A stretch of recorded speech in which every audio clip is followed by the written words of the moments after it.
Sintetizando, com Alê Moreno. Olá, este é o Sintetizando, o programa de podcast da Síntese. E hoje é um programa especialíssimo com dois queridos. O meu louco, lunático, maravilhoso Alan Carvalho e a minha doce, enlouquecida Selma Souto. Estamos todos hoje reunidos para conversar sobre negociação e influência. Um tema que habita a vida de todos, porque desde sempre na vida de qualquer um aqui, vocês influenciaram, foram influenciados, negociaram, não importa se era para discutir sobre uma bala que você queria com seu pai na padoca, ou sobre uma venda de um produto caríssimo, ou a compra de algum outro produto. Mas a negociação e influência passa pela vida de todos aqui, eu não tenho dúvida. Então é um tema que nos atrai e nos conecta. E eu queria convidar você, Selma, para se apresentar. Conta para a galera quem é você. Oi, pessoal, eu sou a Selma Souto e um prazer, né? Obrigada, Alê, pelo convite. Minha formação é em administração de empresas e pedagogia, mas a minha profissão, a vida toda, foi de publicitária. E, então, eu trabalhei muito aí no mundo dos negócios, né, na indústria da comunicação. Então, influência e negociação, como a Alê disse, permeou toda a minha vida, tanto pessoal como de nós todos, mas a minha vida profissional também.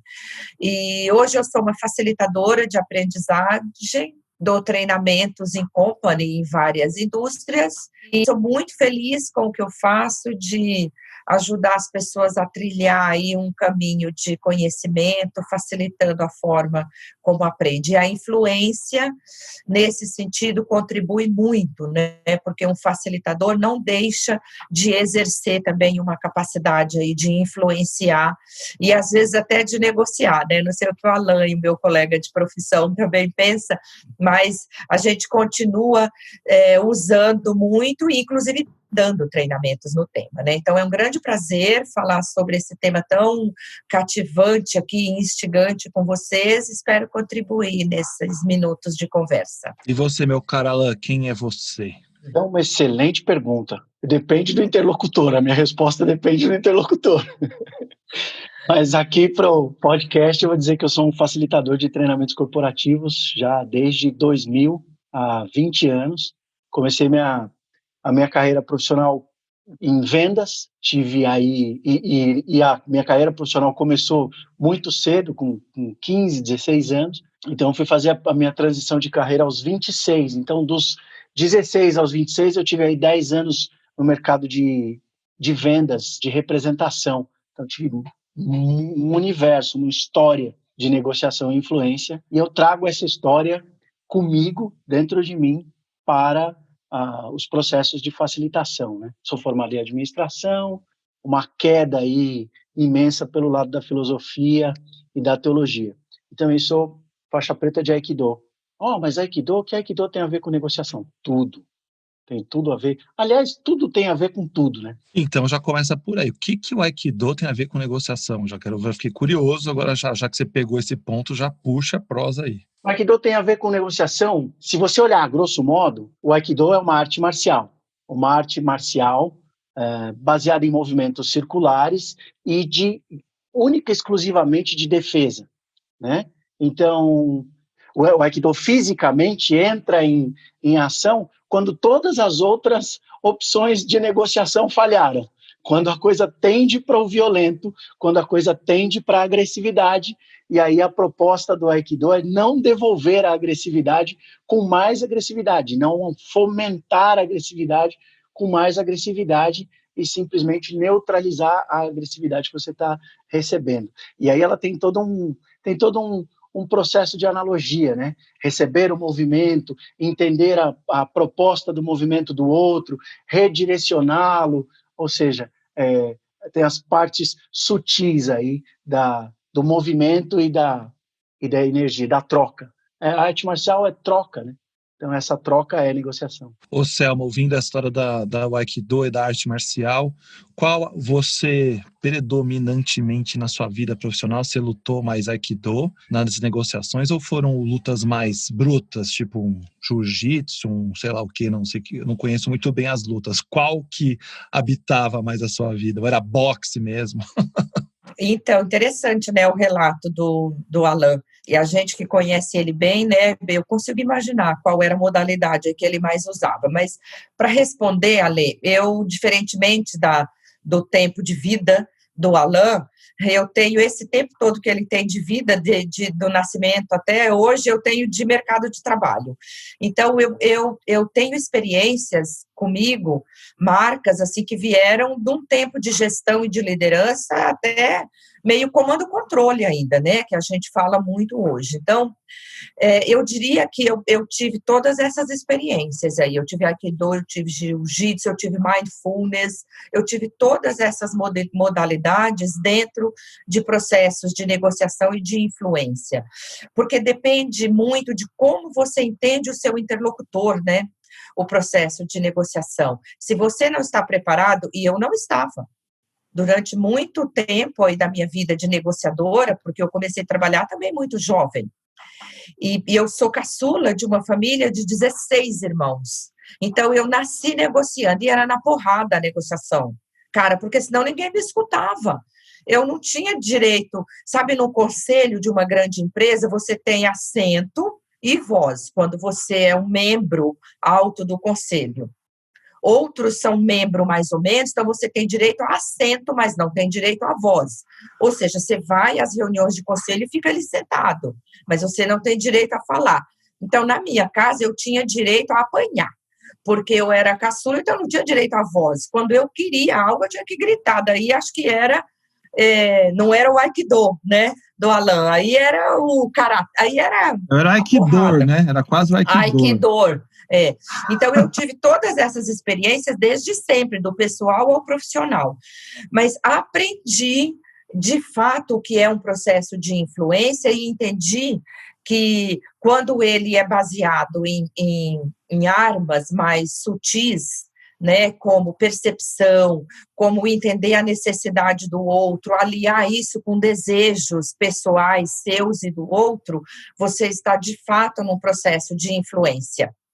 E não existe, na minha opinião, a negociação sem a influência. Elas estão muito, né, são muito ligadas uma com a outra. Para você chegar num processo, num resultado bom de negociação, depende de como você fez todo o seu processo de influência. E aí, negociação não é só vender e comprar, né? É negociar tudo mesmo, como a gente vem falando. Então, para responder aí, eu passei por todas essas modalidades na minha vida executiva, até entender que as mais sutis davam um resultado melhor e mais rápido. Mas aí eu estou ouvindo você e pensando que tem uma linha tênue entre o que é influência, que acho que vale você contextualizar, e o Alan também, com um processo de manipulação, né? Num risco de influenciar, eu estou manipulando o outro para que ele veja o mundo exatamente como eu quero. Qual é essa diferença? Então, Ale, é assim, eu acho que tem diferenças assim, que nem são tão sutis, sabe? Porque o que é influenciar? Depois eu também quero ouvir o Alan, né? Nós já estivemos juntos em sala, eu assistindo ele, então ele certamente tem boas contribuições. Mas o que é influenciar? Do meu ponto de vista, influenciar é você provocar trocas que sejam boas e saudáveis para você e para o outro.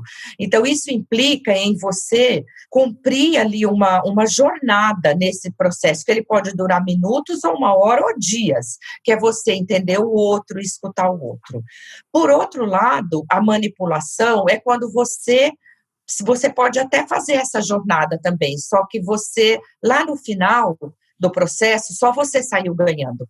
Quando você foi mais para o lado de uma manipulação. Quando você influencia, existe a troca que é saudável, que é boa para o outro e boa para você. Então, você procura entender valores do outro para você fazer uma ponte entre essas necessidades e esses valores. Você consegue influenciar se você tiver com essa vontade e esse sentimento, mesmo sem você estar na frente do outro. E manipular também. Então, a sutileza talvez esteja nisso, de você não olhar para si. E, de novo, a gente aprende na neurociência que você tem dificuldade de saber até o que você enxerga. Imagina você saber o que o outro vê. Se você não consegue entender direito nem você, a questão de autoconhecimento que a gente fala. Então, é difícil. Influenciar não é fácil, porque você precisa ter a vontade de perguntar muito para o outro e estar muito aberto a escutar o que ele está respondendo, para você conseguir fazer essa ponte. Se você não está predisposto a isso, é mais fácil você manipular. Aí você escorrega e cai nessa modalidade da manipulação. Tenho mais conhecimento, talvez, e mais informação, eu conduzo a conversa para um resultado onde eu vou me dar bem e acabou. Saio fora e ok, consegui o que eu queria, sem me preocupar com o outro. Aí não é influência. Quando é influência, você se preocupou com o outro. E você, Alan, o que você pensa de tudo isso? Assim, concordo plenamente com a Selma. Se eu fosse tentar um outro olhar, falar a mesma coisa de outra forma, eu diria que a principal questão, quando a gente fala de influência e de negociação, é que tanto a palavrinha influência quanto a palavrinha negociação causam um pouco de confusão hoje em dia. Você fala em influência, as pessoas pensam hoje em imitação, em digital influencer, aqueles que têm muitos seguidores na internet, milhares de seguidores, esse é o influenciador. O termo de influência está contaminado com essa confusão. E a outra é a questão da negociação em si. E aí a gente diferenciaria assim, a influência de manipulação, eu costumo dizer em sala que a diferença não é a forma, a diferença está na intenção. Não importa o que você faça, se a sua intenção é se dar bem, é se dar melhor, é ganhar em cima do outro, que o outro faça aquilo que você quer, isso é manipulação e não influência. Então, essa questão de que a principal diferença, e ela é sutil, é a intenção e não a forma. A forma pode ser a mesma, chamar o outro pelo nome, ouvir enquanto ele está falando, olhar nos olhos, tocar as mãos, milhões de técnicas aí de PNL para ajudar a manipular o outro com o nome de influência. Eu acho que esse é o principal ponto que causa confusão. Então, por quê? Porque a gente foi educado, né, segundo a lei de Gerson. E aí eu tenho que explicar o que é a lei de Gerson, eu explico isso nos treinamentos, o que é a lei de Gerson, que faz parte da cultura brasileira, né? Que é a de levar vantagem em tudo. Então, as pessoas vêm para um curso de negociação, ou para um treinamento, ou para uma conversa de negociação, esperando uma técnica para levar vantagem em cima dos outros. E elas vêm, como é que eu vou ganhar mais? Como é que eu vou me dar melhor? Como é que eu vou ganhar essa negociação? E acham que é sobre isso. Quando a proposta é um pouco diferente, é buscar a questão da intenção e entender o processo como um todo, entender o outro. Então, na lei de Gerson era um jogador da seleção que fazia uma propaganda de uma marca de cigarro, que era um cigarro Vila Rica, que era um cigarro king size, e aí ele dizia 30% mais nicotina, 30% mais alcatrão, o cigarro para quem quer levar vantagem em tudo, inclusive no câncer, né? Ele queria levar para o brasileiro essa história de levar vantagem em tudo, junta com a coisa da identidade da malandragem, né? Do perfil do malandro, e aí nós temos uma cultura de querer levar vantagem em tudo. Então, a primeira coisa que a gente tem que quebrar numa conversa sobre negociação, principalmente negociação a longo prazo, uma negociação interna, é justamente essa intenção de querer levar vantagem. Acho que é isso. Legal, posso pegar um gancho lindo que o Alan me deu?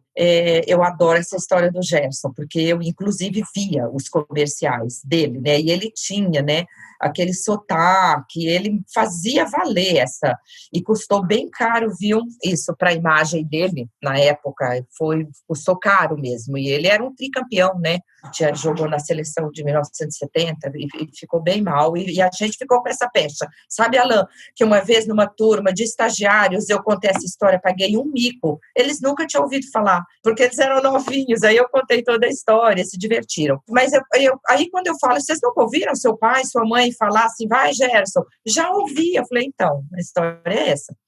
Mas o gancho que você me deu, que eu queria pegar, quando você falou que as pessoas entram numa negociação achando que tem que levar vantagem, que você vai me ensinar uma técnica, né? E quando a gente dá os treinamentos, a gente fala, não há receita de bolo. O gancho é assim, a gente tem padrões, né, pré-estabelecidos, que a gente vive preso nesses padrões que nós criamos, que na nossa cabeça eles estão ali e que é muito mais fácil trabalhar buscando esses padrões. Então, é assim, quando você vai negociar, por exemplo, a emissão de um relatório, né, com a área que trabalha ali como uma área compartilhada com a sua dentro da organização, você já vai com aquele padrão assim, já sei o que ele vai dizer, que não vai poder me atender nesse prazo.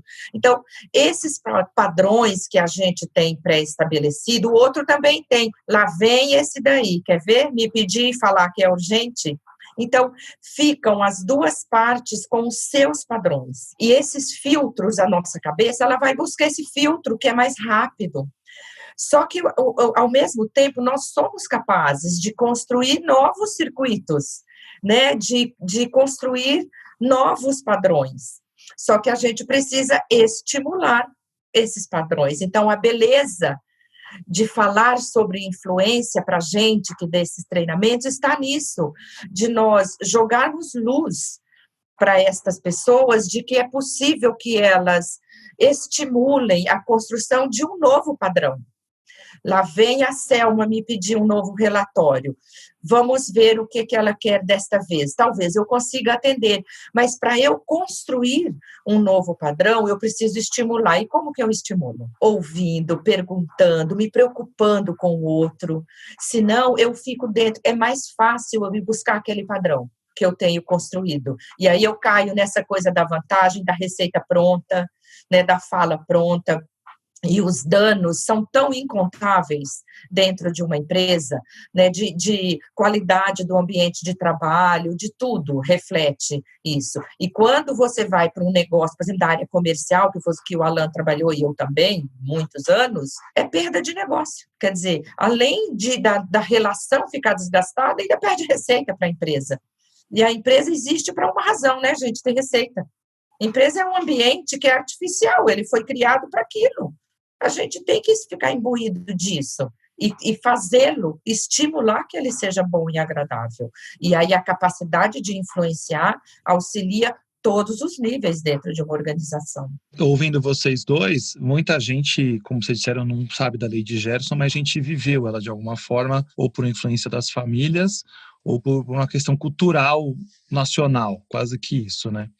A gente olha para o país lá fora, como ela prevalece ainda no nosso inconsciente, nossa forma de agir, desde pequeno, né? Desde pequeno. Então, e aí você está falando de uma mudança de modelo mental, né? Se é um jeito diferente de pensar. Agora, como é complexo fazer essa mudança se isso está habitando em mim desde que eu nasci, né? E aí acho que é bom dizer, porque um treinamento não vai mudar comportamento a esse nível de profundidade, né? É compreender que isso é um processo. Outra coisa que eu penso à medida que eu escuto vocês é que o mundo demanda mais cooperação hoje. Claramente a gente demanda por relações mais cooperadas, em que haja troca, em contribuições, etc., e menos competição de um com o outro. Mas acho que a competição está conversando muito mais com o Gerson do que nesse mundo que se pede. E quando você traz a história da negociação, vocês dizem isso, eu venho buscar aqui uma resposta pronta para levar vantagem, eu estou ainda muito mais no viés do caminho da competição do que da colaboração, né?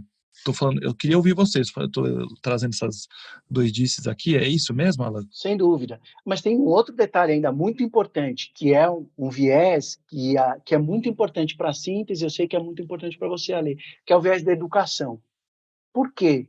Se negociação e influência têm vital importância para qualquer tipo de carreira, para qualquer tipo de negócio, por que não se fala disso na educação infantil, no ensino médio, nem na universidade? Não se fala. Eu fiz faculdade de administração de empresas, ninguém falou uma linha sobre negociação em 4 anos de faculdade. Isso porque era uma faculdade de administração de empresas. Então, isso para não falar de todo o histórico acadêmico, onde influência e negociação não ocupam uma vírgula na grade curricular. Então, chega-se no mundo corporativo, bom, agora você tem que ter a habilidade, ou como chamam, né, a competência de negociação.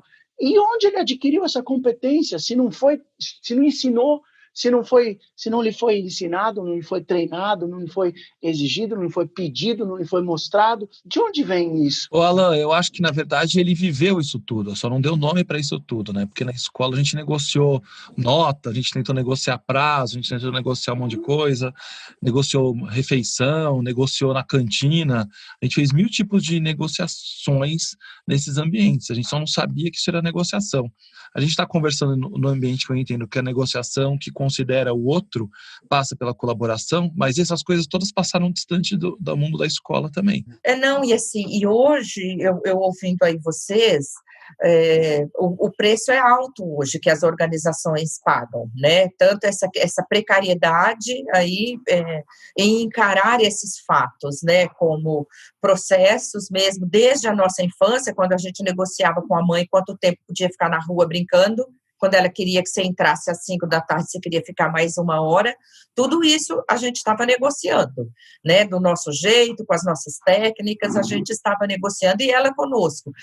Agora, quando o Alan traz, eu também fiz a administração de empresas, quando ele traz a carência disso nos currículos, hoje as organizações, a questão nem gosto muito da palavra de soft skills, eu não gosto muito de usar isso, mas essas habilidades mais emocionais, né, elas hoje contam muito dentro das organizações, elas estão sentindo na pele como isso fez falta e talvez isso provoque, né, uma mudança nos currículos aí das universidades e isso passe a ser mais importante, porque, de fato, só a competência técnica dentro de uma empresa, hoje, ela não é essencial, ela é importante que se tenha, mas junto com ela precisa ter também as habilidades emocionais. A gente tem falado muito sobre isso. E quando você traz a palavra cooperação,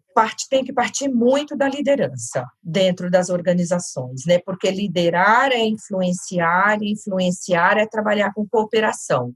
E tem uma palavra que eu acrescento aí com cooperação, que é confiança.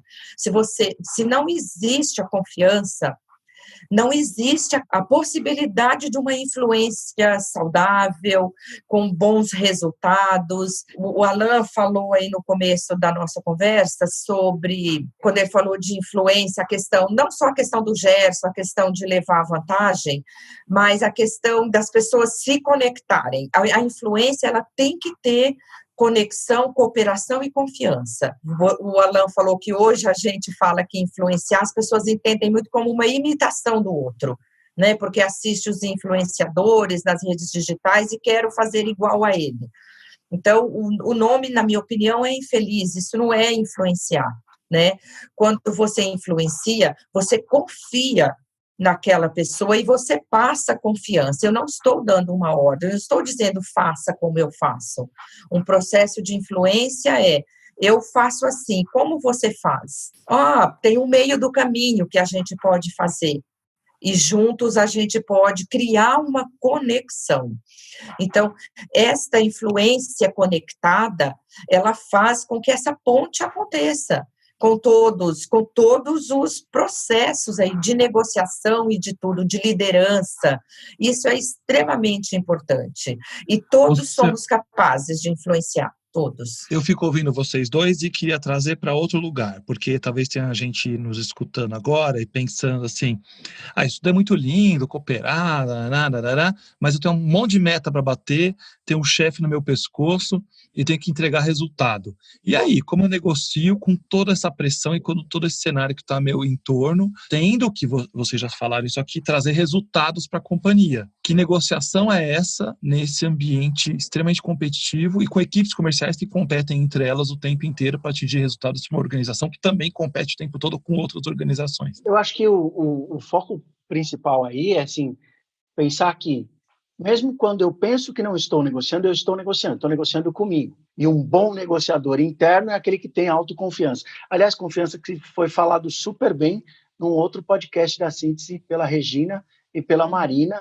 um podcast lindo. Quem não ouviu, por favor, porque é muito legal. E a questão que eu falo nos treinamentos, assim, não é que é mais uma coisa que você tem que aprender, mais uma abordagem que você tem que estudar, mais um teórico que você tem que ler. Não, a proposta de entender o outro, incluir o outro nas atividades, que é isso que a gente está chamando de cooperação, incluir o outro na meta, vai tornar seu trabalho mais fácil. Então, não é sobre quem ganha, porque se você olhar individualmente, todos os colaboradores têm metas individuais, mas todas as metas individuais devem ou deveriam estar atreladas a uma meta coletiva. Se estão atreladas a uma meta coletiva, é só entender quais são os trilhos que deveriam estar postos na organização e colocar o trem nos trilhos.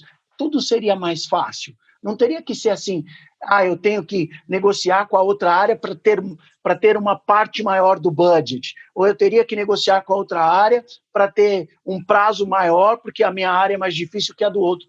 Enquanto eu não entendo, enquanto não existe visão global, não incluo o outro no processo, eu vou estar sempre, o tempo todo, focado, autocentrado na minha própria necessidade. E aí voltamos para o Gerson. Quando o Gerson vai para o corporativo, é isso. E assim, para complementar também, né, concordo com tudo que o Alan falou, e até pelas minhas experiências aí, primeiro, a gente precisa entender que tem papéis nessa questão, mas eu tenho metas, mas o meu chefe fica no meu pé, ele também tem um chefe, todo chefe tem um chefe, eu já ouvi isso também. Primeiro, uma organização existe com uma finalidade, né? Então, assim, tem empresas hoje, essas empresas já que foram criadas nessa nova cultura de século XXI, que elas trabalham na modalidade assim, nós somos um time, não uma família.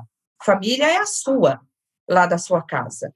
Aqui na empresa nós somos um time, que podemos trabalhar juntos, podemos compartilhar ideias, desejos, necessidades. Então, isso estando claro, nós estamos falando de um ambiente onde impera a clareza, trabalha-se com clareza, onde um se esforça para compreender a mentalidade do outro, e um dos pressupostos da influência é que você considere o outro como um aliado seu, entende? Porque assim, pensa nas famílias, né, nas desavenças, nas trocas de farpas que existe numa família. Então, se você leva isso para dentro da empresa, você fica muito à vontade para fazer isso. A empresa, você forma um time de trabalho dentro de uma organização.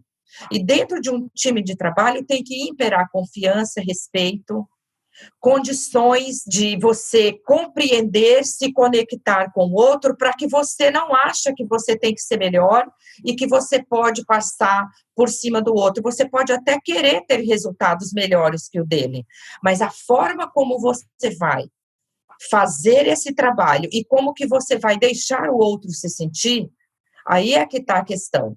Então, por isso que a gente fala de clareza, cooperação, de compreender, procurar compreender a mentalidade do outro, porque é difícil compreender até a nossa, né? Então, é preciso ter um esforço nesse sentido. A gente tem que ter a consciência dessas necessidades, porque, e eu sei que as pessoas, de novo, podem falar assim, é muito lindo de falar isso, vai lá, no dia a dia eu também vivi isso. Só que teve muitos momentos, e em várias empresas, onde eu tinha esse ambiente fértil, de compartilhamento, eu tive momentos de ter líderes, de ter liderança que tinha esse pensamento. Então, embora todos competissem, porque, de novo, é uma organização, embora essa organização competisse com outras, o ambiente era saudável, era bom e tinha uma confiança ali estabelecida. Então, é possível fazer isso, não é coisa só de literatura. Não é coisa de livro, isto é possível fazer, mas, novamente, eu chamo a atenção, a liderança precisa estar imbuída disso. Existe esse jeito de liderar onde a confiança tem que ser base, e a partir dela vem conexão, vem todos são aliados, vem clareza, vem humildade nos exemplos, vem a possibilidade do líder se mostrar vulnerável. Eu venho de um tempo onde não podia errar. O erro era altamente condenável. Então, hoje, a lei, Alan, não sei o que vocês pensam, quando a gente fala das metodologias ágeis, a gente fala não é acabar com a cultura do erro, pelo contrário, é errar rápido. Errar vai, bonitão. mas erra rápido. Então, quando você vê, precisamos acabar com a cultura do erro, não, está errado isso, porque vai errar, nós somos falíveis, né? Ainda bem, porque é isso que nos faz crescer. Então, eu acho até que fugiu um pouco do tema, mas eu estou querendo focar na importância da liderança, da organização, nessa questão do que o Alê falou, sobre essa competição exagerada, essa competição exacerbada, onde as pessoas trabalham como se tivesse um punhal nas costas, né, o tempo todo. Não tem confiança num ambiente assim, portanto, é difícil influenciar. O foco central de problema nas organizações, principalmente entre as áreas, nas negociações internas, é o jogo de poder. E aí o que acontece? Quando o jogo de poder tem uma estrutura intrincada, aí eles chamam a gente, né? Chamam a síntese e falam assim, a gente precisa de um treinamento de influência sem autoridade. Quando coloca autoridade no nome, é porque tem alguma coisa já no poder que já está dizendo que tem alguma coisa errada, né, no jogo de poder. Então, o colaborador vai lá e tenta negociar alguma coisa com a área parceira, e aí ele não tem sucesso, e aí o que ele faz imediatamente? Ele escala isso para a esfera superior, né? Aí então eu vou acionar o meu chefe, aí o seu chefe vai falar com o meu chefe, vai falar com o seu chefe, e aí a coisa vai subindo de nível, porque na prática, no dia a dia, o que vale é quem manda mais, né? Manda mais e quem tem mais poder. Quando o poder está mal distribuído, quando o poder está mal direcionado, quando ele está mal trabalhado, ele dá tanto problema nas áreas internas e tanta questão de negociação interna que a gente tem que resolver. Nesse cenário que o Alan estava descrevendo, eu estou vendo pessoas armadas, sabe? E você não cria relações sustentáveis num ambiente de trabalho e nenhum outro quando as pessoas estão armadas. Então, influenciar significa você tentar perceber o mundo do outro e desarmar essa pessoa. E desarmar a si mesmo, né? Porque tem gente que vai para o processo de negociação e a mentalidade antiga era dizer assim, você tem que guardar uma carta na manga, você tem que guardar um trunfo. Isso. Que nem o truco, deixa o zap para final, assim, o zap era a carta mais forte do jogo. E é o contrário disso. Você vai armado, essa carta na manga é o 38 que você está levando ali. Se nada der certo, eu saco e mando bala, dou um pipoco. Então, assim, desarmar as relações, você constrói relações sustentáveis, né? Então, isso é uma base para você criar um ambiente ali onde você influencia e é influenciado. E outra, né? Você também sofre influência do outro. A beleza do processo é esse. Eu fico pensando aqui que, voltando para a educação, a gente também viveu um ambiente de aprendizagem na escola em que a relação de poder era muito clara e hierárquica. Então, de novo, a gente bebeu de uma fonte em que mandava o professor, mandava o diretor, vá para a sala da diretoria, essas coisas estavam muito fortes e vieram conosco. E aí, muitas vezes, a gente quer repetir esse modelo que já não funciona mais. Mas aí a pergunta para vocês dois, também já caminhando aqui para o fim, é onde entra a escuta na negociação e na influência? Entra em tudo, né, Ale? Quando você fala de desarmar pessoas, quando você fala de cooperar, de compreender a mentalidade do outro, de estimular novos circuitos, né, para você sair desses padrões estabelecidos, porque a gente tem essa herança toda que você acabou de falar, para você ir estimulando a construção de novos padrões, você precisa fazer perguntas boas. Agora, a gente é muito bom de perguntar, mas a gente é péssimo de escutar, né? Então, essa escuta, sempre quando a gente pergunta em sala, né, o que é escutar, as pessoas falam, é ouvir com atenção. E eu vou dizer para você, eu estou aqui falando com vocês e estou ouvindo minhas cachorras brincarem aqui, o barulho do brinquedinho delas, isso é o meu ouvido funcionando. Essa é a parte fisiológica aqui, né? E o escutar é diferente. O escutar é parar e virar e falar assim, agora você é extremamente importante, eu quero escutar o que você está falando. Então, se você não consegue fazer isso, parar o que você está fazendo e dar essa relevância e essa importância para o outro, você não escutou. Sem escutar, como que você influencia se a influência é baseada em necessidades e desejos do outro? Se você não escutou, Então, é básico, isso é uma premissa você escutar com atenção e ativamente o outro. É isso, Alan? O que você acha? Eu queria conectar com o processo de negociação com um outro base, fundamento da síntese, que é a ACP. Negociação e a influência são formas de manifestação da ACP. Então, se a abordagem centrada, a ACP, a abordagem centrada na pessoa, é centrada na pessoa com quem você está interagindo, a negociação é essa. A gente devia mudar o nome dos nossos cursos para NCP, negociação centrada na pessoa, porque o êxito da negociação, o êxito da influência está justamente nessa conexão com o outro, quando eu consigo incluir a pessoa do outro, a outra pessoa, dentro do meu universo, e a gente ampliar esse universo para um universo coletivo.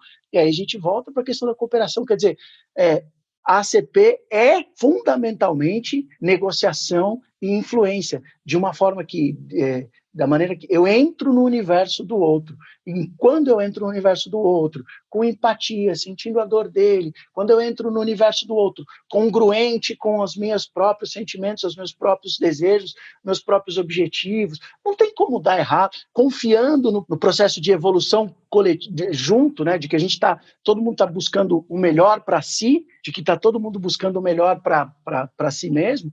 Não tem como dar errado a negociação, né, nesse sentido. Eu acho que às vezes dá errado porque o outro você não controla, né, Alain? Então, por mais que eu faça, de repente o outro quer outro lugar e tá tudo bem. Mas, assim, com relação à minha postura na negociação, acho que isso faz toda a diferença. Eu fico pensando na experiência do usuário, né, que é uma coisa muito usada no design, tem a ver com isso. Então, para onde vai o usuário, ou para onde vai a pessoa, qual o desejo da pessoa, ou a alegoria do jardim, que a gente fala muito na síntese, que é entender o movimento do outro, para que aí, junto com o outro, a gente construa essa relação. É fluxo, é troca, não é um só, e tem o outro na história o tempo todo, como eu considero o outro nesse processo. No podcast do dia 31 de agosto, para quem não ouviu, escute, porque lá é o programa sobre escuta, com muitas coisas, entre as coisas, o Cláudio Tebas trazendo a visão dele sobre escuta, e vale a pena ouvi-lo. Meus caríssimos, o nosso tempo urge e a giripoca pia. Eu queria saber, nem sei se giripoca pia, até porque eu não sei o que é uma giripoca, e vamos lá, Selma e Alan, como que vocês saem dessa conversa e que recado vocês gostariam de deixar para os nossos ouvintes que estão distribuídos no planeta inteiro? Ainda bem que você complementou, porque se você perguntasse, Alan, o que é uma giripoca, eu falo, também não sei, então. Não tenho a menor ideia. É difícil, como você falou, né? Assim como num treinamento de 8 horas, ninguém sai expert em negociação, ninguém se transforma em um expert em negociação lendo o William Ury, por exemplo, e com um único livro sai negociando o refém no GATT. Assim. Ninguém vai ficar expert em negociação ouvindo um podcast de meia hora, de 40 minutos, o que seja. Mas é um assunto, o importante não é esgotar o assunto, é iniciá-lo, né? É ter essa intenção de tentar melhorar os processos, de tentar melhorar as interações, de tentar melhorar... você falou, a gente não controla o outro, mas só o fato de genuinamente entender a intenção do outro, o processo fica melhor. Não tem como o processo não melhorar. Né? Os processos. E se ainda assim não der certo, chama a síntese que a gente resolve. Essa é a melhor forma. Precisou, chama a síntese, chama a Selma, chama o Alan, a gente vai lá com o maior prazer do mundo ajudar a sua empresa. Assim, acho que porque se está aí uma outra coisa que, para finalizar a minha apresentação, como a Selma falou, isso é uma coisa que eu faço com muito prazer, é a minha atividade profissional, com um prazer imenso e um prazer multiplicado aqui na síntese junto com a Lê, junto com a Selma, junto com todos vocês. É um prazer monstruoso. Nos vemos. Eu não vou me furtar de falar da giripoca, Lê, porque eu até fiz uma live há pouco sobre ditados populares, que quem me conhece sabe o tanto que eu gosto, né? E eu ganhei um tempo aqui, por isso que eu deixei o Alan, enrolei para o Alan falar, porque eu fui pesquisar, porque eu não sabia o porquê, se a giripoca pia ou não. Eu lhe digo, ela pia. É um peixe de água doce que É a junção de duas palavras, essas palavras, né, indígenas são maravilhosas. E é um peixe que faz um barulho parecido com o barulho de um pássaro. Então, sim, senhora, a jeripoca pia, sim, né? Só para complementar. Mas, de fato, eu acho que se a gente tivesse... enquanto a gente falava sobre educação, né, se a gente foi ensinar ou não nas escolas, eu tentei para minha memória, né, se talvez ensinou e eu era muito criança e não lembro. E não achei nos meus registros aqui nada sobre, muito vívido sobre o respeito ao outro, sobre a conexão com o outro e o entendimento do outro, que é a base aí do processo de influência. Mas o que nos alenta é que hoje as pessoas estão mais preocupadas com isso começa a ser quase mandatório hoje em processos de contratações, pessoas que sabem fazer a gestão aí dessas suas emoções e o processo de influência está muito dentro disso, de você saber, né, como você funciona, entender como o outro funciona e a partir disso você fazer um trabalho. Então, é bom saber que hoje o mundo começa a se preocupar mais com isso, a situação onde estamos todos imersos hoje também provocou reflexões nesse sentido. Então, isso é muito bom, é bom para nós como profissionais que trabalhamos com isso, e é bom saber que as organizações começam a se voltar para essas habilidades, né, diferente de só as habilidades técnicas que continuam sendo muito importantes. Então, o que eu deixo aqui é preocupe-se com o outro. Essa abordagem centrada na pessoa, nessa abordagem psicológica que a gente aqui no finalzinho falou, ela poderia ser, com qualquer outro nome que fosse, ensinada sim nas escolas, né? E pais e mães terem a noção da importância disso para formar um cidadão futuro que vai sempre para um próximo nível, mas um próximo nível de respeito, de construção de confiança, de relações sustentáveis. Então, o termo influência, ele abarca tanta coisa que é impossível a gente, num podcast de 40, 50 minutos, a gente falar sobre ele. Mas a gente, aqui, em nome da síntese, se coloca muito à disposição, não é? Para isso, e também sou muito feliz em fazer o que faço e de contribuir para que essa abordagem seja aí difundida, né, para mais e mais pessoas, e foi um prazer e uma delícia, nem vi o tempo passar. O tempo passou muito rápido, feliz pela informação da Jeripoca, inclusive vou pedir para o Pedro terminar esse podcast com a Jeripoca. Bom, galera, foi sensacional, quero agradecer a Selma, quero agradecer o Alain pela disponibilidade, pela gentileza em compartilhar com a gente, em conversar sobre negociação e influência. Eu, de fato, entendo que não termina aqui. A gente pode até pensar em novos episódios. Eu acho que é um tema fundamental para a vida. Ele não tem a ver só com o mundo comercial, na relação de venda de um produto, mas na nossa vida o tempo todo a gente está influenciando, sendo influenciado e negociando. Para quem gostou, dê um like. Para quem não gostou, dê um like também. Influenciem seus amigos compartilhando esse podcast para que outras pessoas possam ouvi-lo também. Sigam a gente no YouTube, no Instagram, síntese _ para quem não sabe o que é underline, aquele risquinho embaixo, Edu Cacão. E eu espero todos vocês no próximo programa. Até lá! Hoje a Jeripoca vai piar, vai balançar o pé da roseira. De blue, cava não cava assim, tô facinho, facinho.